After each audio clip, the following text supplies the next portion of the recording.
Indestructible Gaming. Choose your character. Musketshot. Mr. K. Let the review begin. Hello and welcome to episode 19 of Indestructible Gaming and More. I am Musketshot. Alongside me is my co-host, sweating the bullets out today on this hot summer day, Mr. K. Mr. K, hello. Hey, what's up, everyone? How's your hot summer Sunday? It's actually not that bad since I have an air conditioner in my room, but at the moment, it's currently off for recording purposes. There you go. Yeah, right. All right. So hopefully everybody's staying cool today in the summer heat if you're in that like we are. So this week we have the game called Enter the Gungeon. Yes. And this is a game developed by Dodge Roll, DODGE Roll. And they also developed a newer game, a sequel to this game called Exit the Gungeon. And Enter the Gungeon right now is currently on all platforms. Which is pretty good, yeah. It's rated E for everyone for fantasy violence, use of tobacco, blood, and mild language. It's a single-player, top-down dungeon crawler shooter game. Yeah, there is a local co-op mode as well for this, but I've never actually tried it. Have you tried it? No, and I think I probably would do better in the game with a co-op mode, like, somebody as good as you shooting wise. But it probably somebody like me needs a co-op, someone that can actually kill people better than I do. But yeah, there's no online co-op mode from what I can tell yet, and maybe that's something that'll come down the road for this game. Maybe. So there actually is going to be, which I found out on their site, that there's going to be an arcade game coming out this summer called Enter the Gungeon House of the Gun Dead. And it's a light gun shooter type arcade game, cabinet game. So it's going to have actual pistols, and you'll shoot at the screen. I don't know if there's any type of rolling effect. Maybe there's a button for that, but because you can roll in this game. But I'm assuming it's going to just be House of the Dead, like Capcom's created. Yeah. I'm pretty sure that's exactly what it's supposed to be. Not a rip-off, but a parody of. Yeah, that's what I was kind of thinking. And pretty good, though. It's pretty funny. I think it's... You wouldn't think developers would be making stuff like this anymore. They think they'd be out of fashion, but no. Yeah, that's wrong. It kind of surprised me because I wasn't expecting to see a cabinet arcade type game. And I'm sitting there thinking, where is it going to go? Like, what arcade? I mean, there's very little arcades. Yeah, I guess. Yeah, Dave and Buster's, maybe some other places maybe some local places. Yeah, maybe like how we have the Seekonk Speedway. Yeah. So maybe like a local arcade type place, though, or some place that has arcade games and stuff like that. Yeah. Yeah. So. Yeah, interesting though. I was kind of surprised to see that, but it's good for them. It's coming out this summer, so hopefully that's pretty cool though. Maybe by late summer or early fall, you might be wandering into an arcade and see that. So the publisher of the game is Devolver Digital, and you know that game from a game we played a couple weeks ago, Gato Roboto. They're out of Austin, Texas, and London, UK. They publish like 78 games. Oh, they have a lot of them. It's like 78 games on their website, but a couple of them, obviously are Gato Roboto. Pikaniku is another one. The Shadow Warrior series and the Serious Sam series are all published by Devolver Digital, so they're pretty involved and stuff. Pretty big. They also on their website they have a game called Devolver Land Expo, which you can play for free on Steam right now, and it just came out. And I think it's kind of like a spinoff of like these, comic or gaming expos and that type of stuff. So it's kind of like a spin on that, I guess. So it's pretty cool. It's interesting. I don't think I've ever seen a developer do this. Yeah, no, it's pretty neat. Devolver Digital is pretty busy with a lot of stuff. So obviously, if you go to the gaming expos or gaming cons, you'll most likely see something of them there, some kind of setup for them there because they have so many games that they do. But all right, so let's get into the story mode or the plot of the game. And you want to give the plot of this wonderful game? Well, there isn't really one other than you having to traverse this Gungeon in order to resolve your past. Now that is remain to be unclear because you're brand new to this game. And this game is a roguelike, over-the-top shooter with some strategy involved. And roguelikes are, like I've said before in the past, basically you go in, collect stuff, and if you die, you start over from the very beginning. And that's the fun of it. Everything's random. That's how roguelikes are. And this is no exception. But Yeah, there's the main there's 4 main characters. Am I correct on that? yeah, 4 main characters. But There's we're not including the special co-op character. Right. Because there There's- is a special co-op character that specifically has the second person play as. Yeah. You cannot pick anyone else, sadly. Right. Yeah, it's kind of weird. So there's the pilot, the Marine, a hunter, and a convict. Those are the main characters. Now each of these characters have their own special abilities. They're set on like certain things. Like I use the pilot, and the pilot has like a little, I don't know what you want to call it, like a ray gun, a little small ray gun pistol. And basically he has the ability to use a lockpick, which has a chance to open a chest. If not, it'll be locked forever. And you'll find these chests around the Gungeon as you go from floor to floor. But each of these characters have unique abilities that they can use on the Gungeon, which is pretty cool. And those aren't the only characters you play as too. You can unlock more as you go on. Yeah. It takes time and patience, but Right. Like you mentioned, the co-op character is called the cultist. And I didn't realize that you can't pick. You can only pick that character if you're a co-op player. That's kind of weird. Yeah, that's kind of weird. Bummer. I mean, it makes sense though, I guess, because I think the cultist. I think I played it once with someone. It was so long ago. I just haven't been able to recently. Yeah, I'm pretty sure the cultist helps the person out. Mm-hmm. He is like a helper more than an attacker. Oh, okay, gotcha. I feel like if you're able to play as the other characters, you'll be able to wipe the room out pretty quickly. Yeah. So they have 2 unlockable main characters, the bullet and the robot. Have you unlocked those characters? Oh, no. This game is very difficult, but yeah. It's easy to play. I've seen some gameplay of somebody playing as the bullet, and he looks really awesome as a character because he's got like the sword, and it looks like he can actually deflect bullets, like and stuff like that, and cool. stop. I'm like, how do I get him? I want to be him. I know how to get him. It's just difficult. But those 2 aren't the only characters. There's actually a new one that's been introduced with the new free DLC, and they've been doing that. Yeah, I really appreciate that because they could have just easily placed like a $60 mark or something on that. It's like a DLC, but no, they just release it for free, and I love it when developers do that. Yeah, that's nice. It shows that they care. Right. There's a lot of different enemies and bosses in this game to fight. Probably too many to even name. There's and you do have different and if enemies. you don't remember names, you can easily look at the book you have in your menu. Yes. Where basically it contains every gun that you can name off, every bill, every boss. It's cool. Yeah. There's when you hit, I think it's one of the buttons, it's kind of like a pause menu. You can open up this book and it'll show you all the different weapons you have or have unlocked. It'll show you the different bosses and enemies you've met so far. So it kind of keeps track of all of them. So you get to know a lot of them by just playing the game and encountering these types of characters and stuff as it goes along. Now, of course, you're probably wondering yourself, why is this called Enter the Gungeon? Everything in the game is basically about guns. You use guns, you fight bullets, you fight people that use guns, you fight things that shoot. It's a gun hell. It's a bullet hell. That's what it is. Can you explain, I know you did it last week, but for those that didn't listen last week, can you explain the term bullet hell in gaming? Okay, so I'll explain how Enter the Gungeon does it.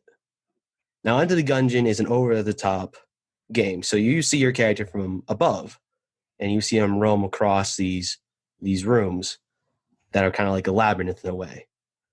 And when you fight these creatures or whatever you're fighting, they'll shoot bullets at you, and those bullets are big and red on the screen. So you got to dodge them in order to shoot back. But at times, these can range from little small red dots to big waves where you have to dodge to go and survive. It's a life or death situation when it comes to bullet hells. And Enter the Gungeon does it pretty well.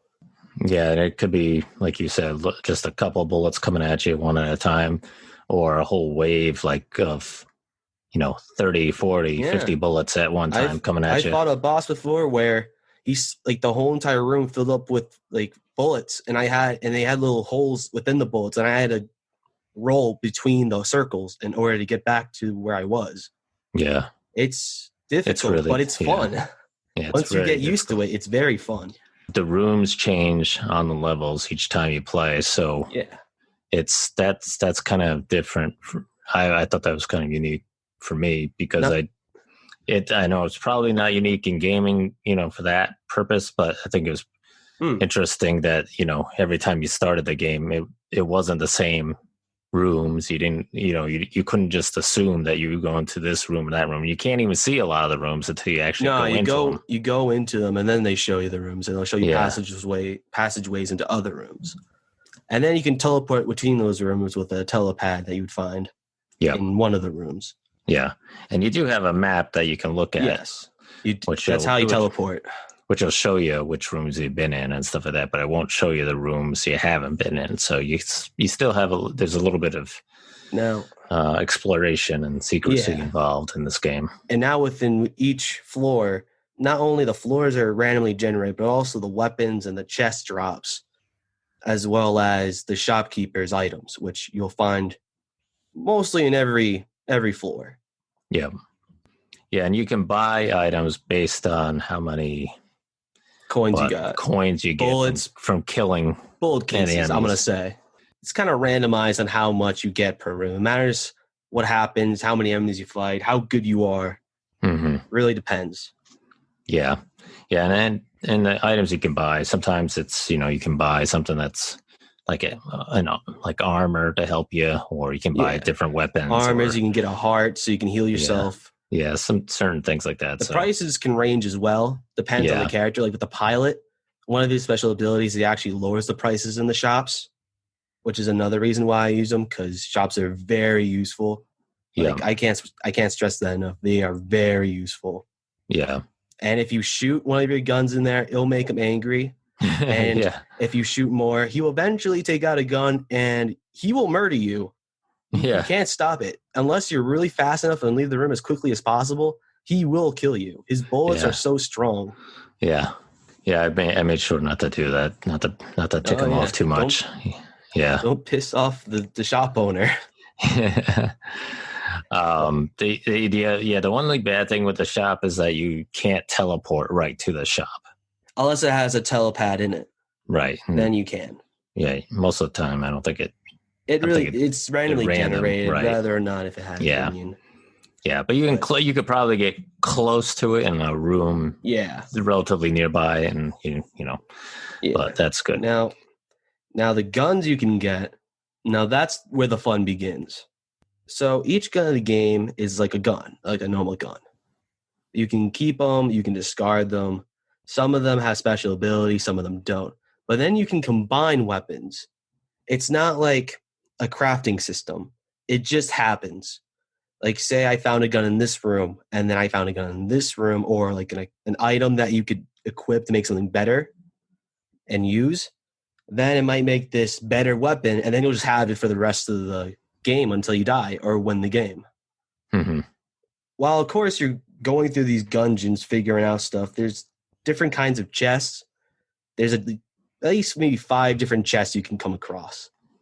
And these chests can contain items. They can contain buffs to your character that can help them out or help guns out. Or they just be guns. And sometimes there could just be a gun with an item, like say like a pistol with a heart. It's like I said, it's randomized. You don't know what you're going to get. Right. But whether or not you want a certain weapon out of the chest or you don't bother with it.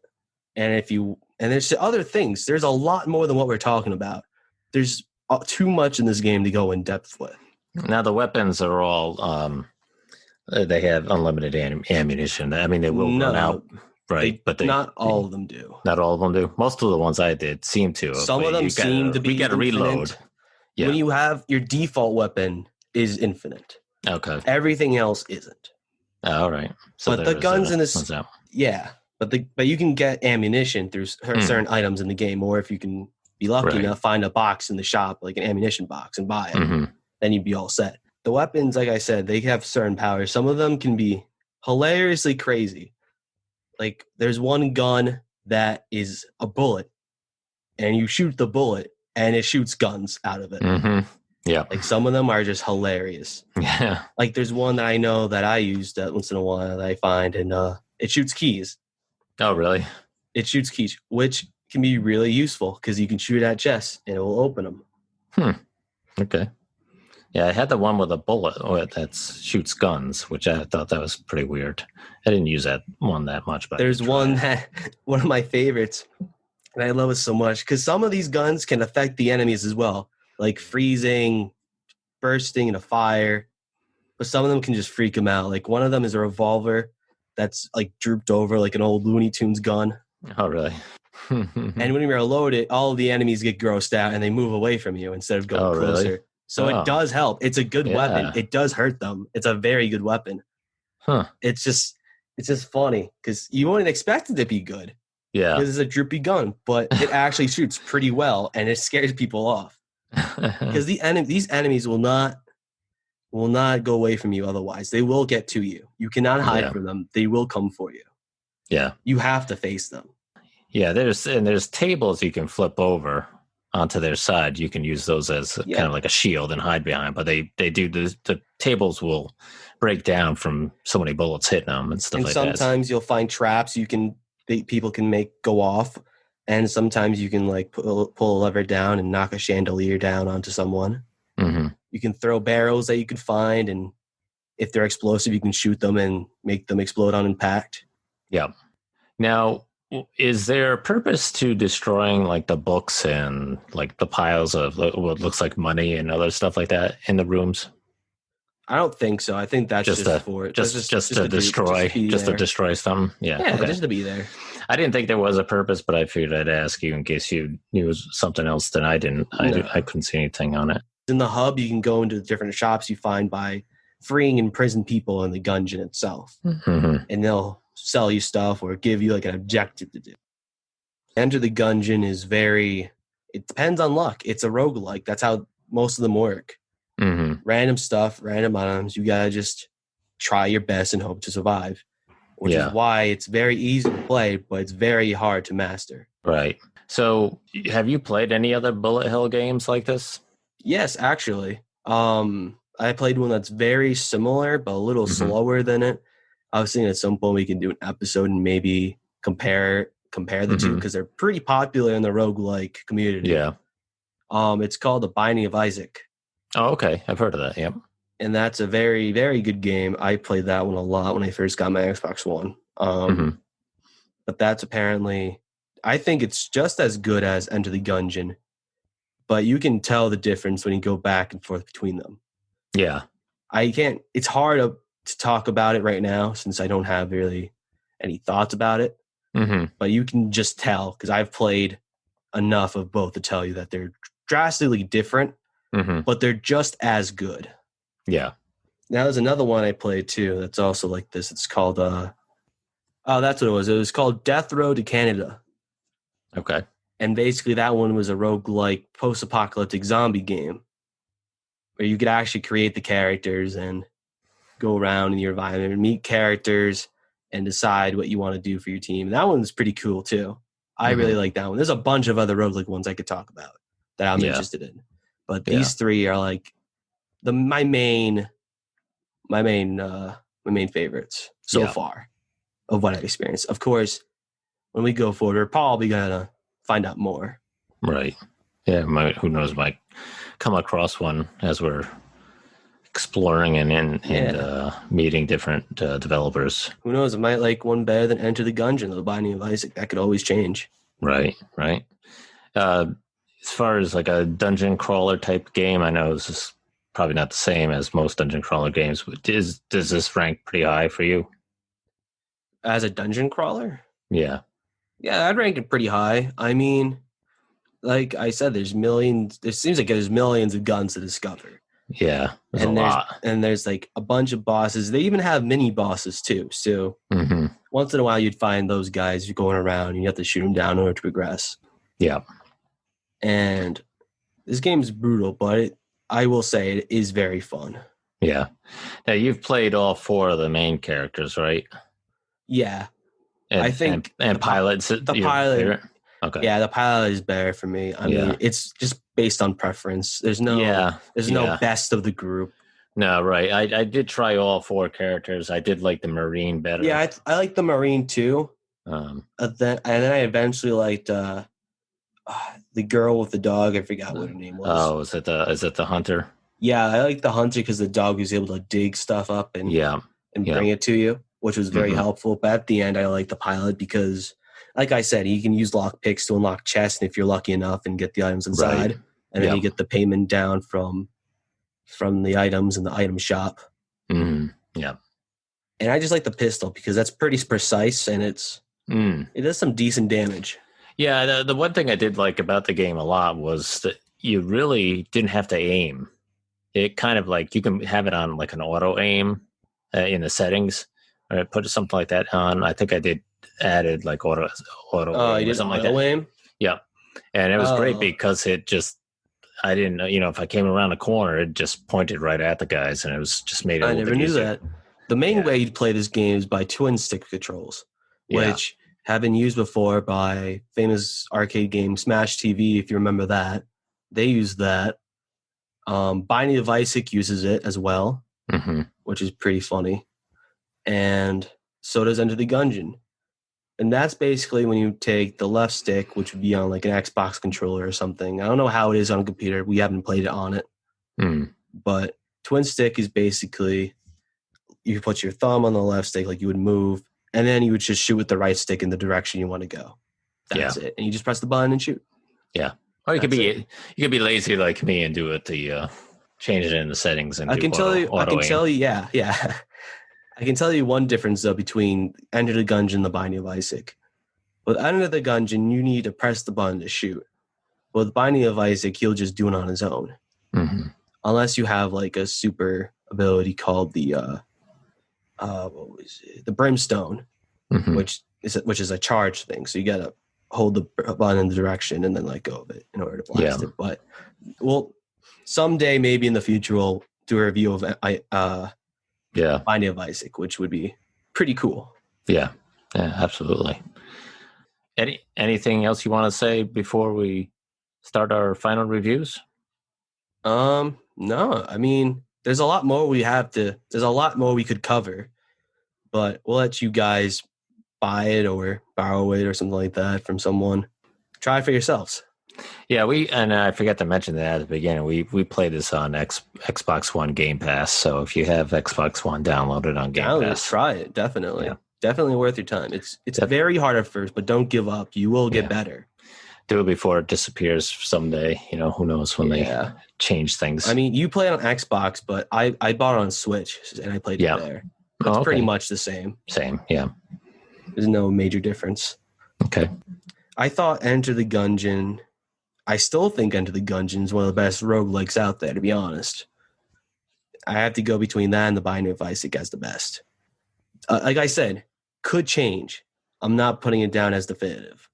But I thought the game had really good music.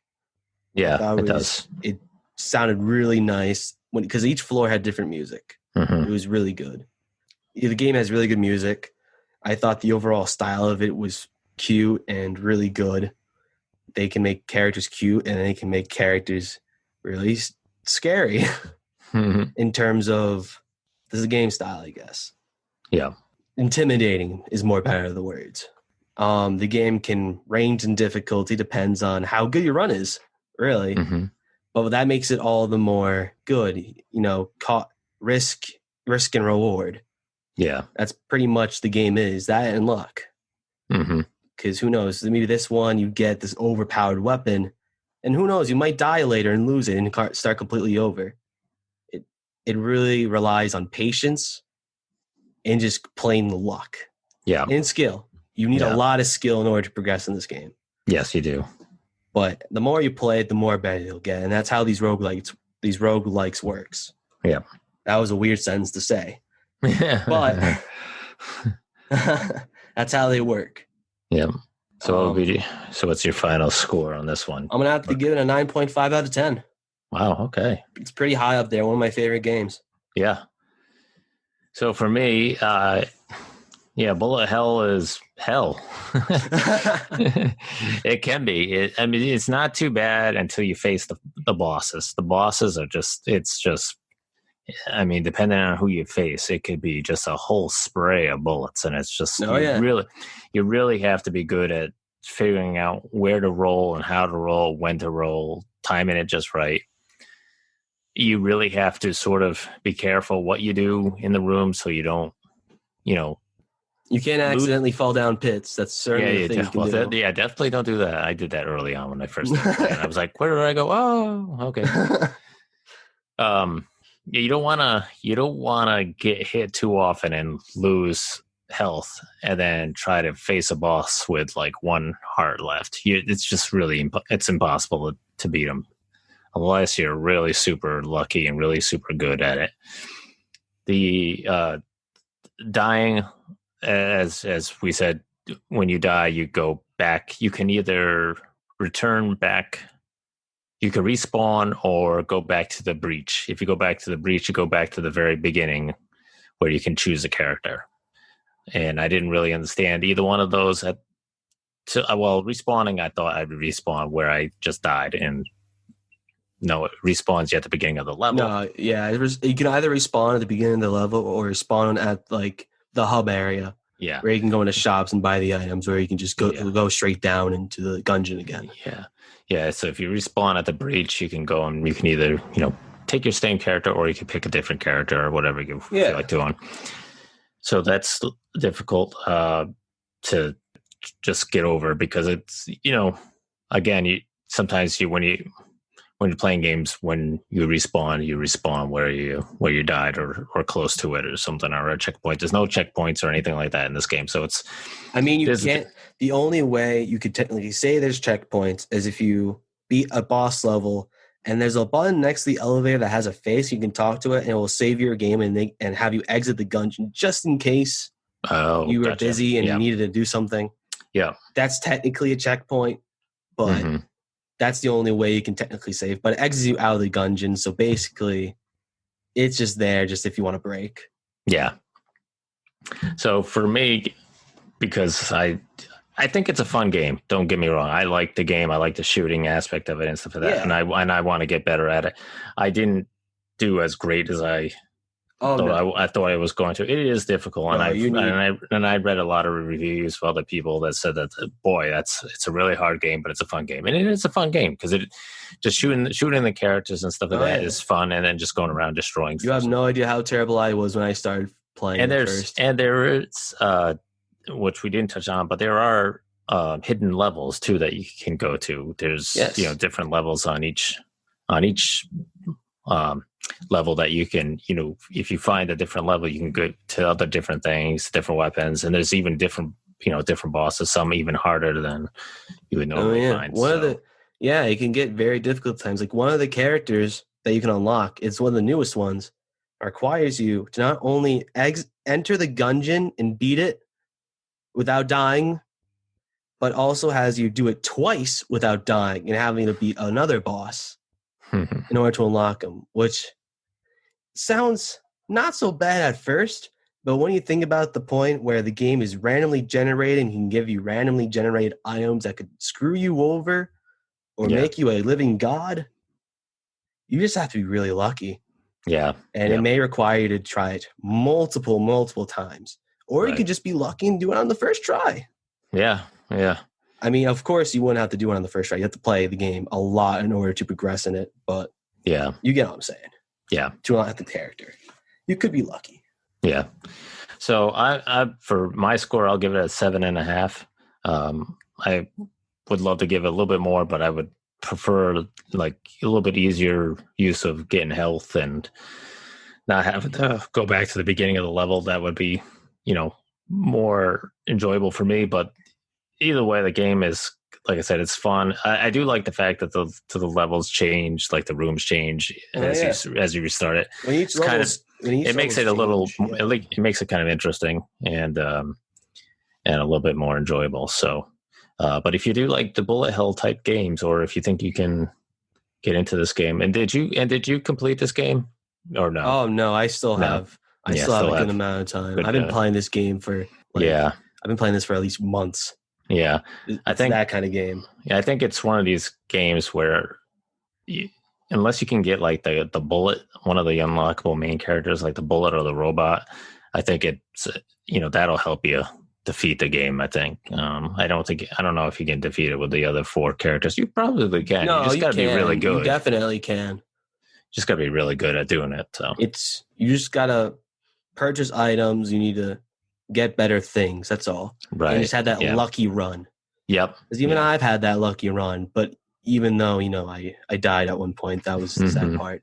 I got this really overpowered weapon that was like kind of like an orb, and if I did really good in skill, I would get this giant mega laser weapon that would target anybody in the room and destroy them.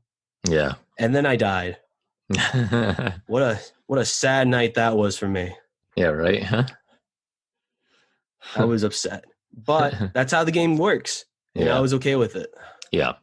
I was angry, yeah, sure, but I just went right back in. And that's how the game works. Gets you addicted, makes you want to do better.